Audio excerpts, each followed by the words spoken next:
Jubilant Organosys has just announced that it has approved the scheme of amalgamation and demerger, and joining us, demerger of its agri and polymer businesses. We are joined now by Mr. Hari S. Bhartia, the chairman and managing director of the company. Mr. Bhartia, if you can first take us through what were the decisions that the board took in terms of demerger today. What we took a decision today to merge two of the small companies, that is Specialty Molecules, which was a subsidiary of Jubilant Organosys, into Jubilant, and one of the other companies which was our contract manufacturer for adhesives, which is the Paste Marketing Specialties Limited. And for the demerger, what we are doing is we are segregating our complete polymer and fertilizer business from the life science business. As you know, life science is almost 90% of our business right now, and so the part which is the polymer and the fertilizer part is being demerged. So when will this process get completed? By when will we have two listed entities from your stable? I think the process should get completed by December. We'll start from August. I think it will take it up to December. And I think by January, both the companies should get listed. Can you take us through the valuations argument as well, the valuation of the businesses that have come to the pharmaceutical venture, the Jubilant Organosys, and the ones that have been demerged? See, from the valuation point of view, if you really see the polymer and the fertilizer business is almost, if you look at in terms of revenue, it forms about 10% or maybe 11% of the turnover. And what we propose to do is, for every 20 shares that are held in the Jubilant Organosys, which is a 1 rupee share, the shareholder will get 1 share of the newly formed Jubilant Industries. Okay, Mr. That's the that's the structure of the demerger. Mr. Bhartia, what will this do to your margins? So in terms of margin, there will be no impact, because ultimately both the companies will have their own EBITDA margins, which will remain stable. But I think the advantage will be that the Jubilant Organosys will become a completely life science focused company with clear-cut core expertise on life science products and services, while the newly formed company will have expertise in polymer materials and fertilizer. They are the two areas of expertise that they will have. And they are already, even in polymer material, they are global leaders in the various products that they make. Okay. Well, the pharma, how will you divide the debt? Because you have about over 3,000 crores in terms of debt. How does it get split up? I think only a small portion of the debt will get assigned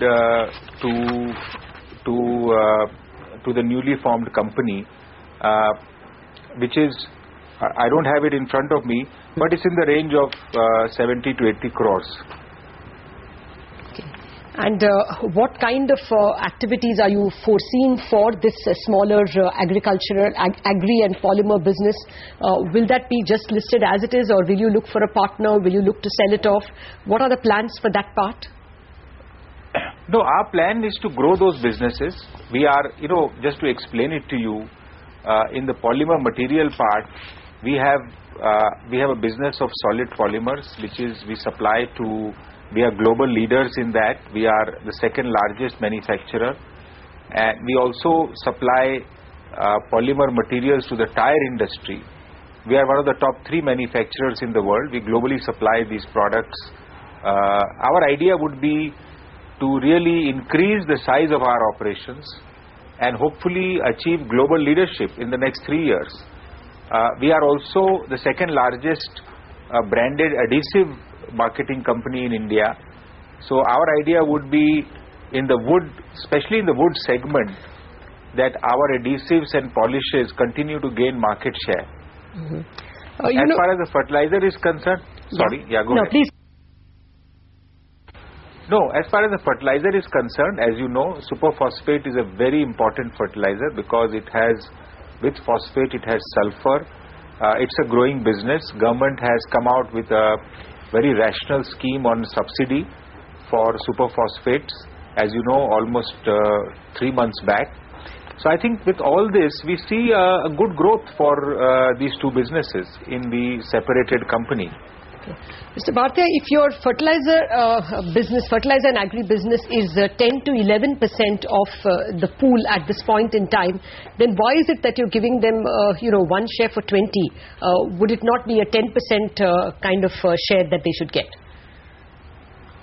No, I think the share allocation, because the one share is a 10 rupee share. Okay. And if you look at the valuations have all been done by the accounting firms and properly valued for both the shareholders. And you must know that the shareholding of the new company is the mirror image of the existing shareholders. So there is no way any shareholders will get impacted. Okay. Well, what is the rationale in that case for this demerger? Is it only that you expect better valuations for the separately listed fertilizer unit and the separately listed life sciences unit? Is that the only rationale? No, the rationale is, you need to focus on the areas of business that you are in. We believe that a completely life science focused company will give a better shareholder value in the future, and similarly a separately listed company in the polymer material and fertilizer space will be able to focus on growth of these two areas, because polymer and fertilizer being part of a life science company sometimes does not get that kind of attention. Mr. Bhartia, just to get some business details out of the way, could you provide us an update on Cesta? Maybe there was a likely launch which was expected. No, Cesta maybe has been launched. Okay. And we can update you. As you know, we are coming out with our quarterly results, and at that time we can update you on the complete status of where all it has been launched. Okay. All right, Mr. Bhartia, thank you very much for joining us with all those details. Those are the demerger and the merger details coming in from Jubilant Organosys.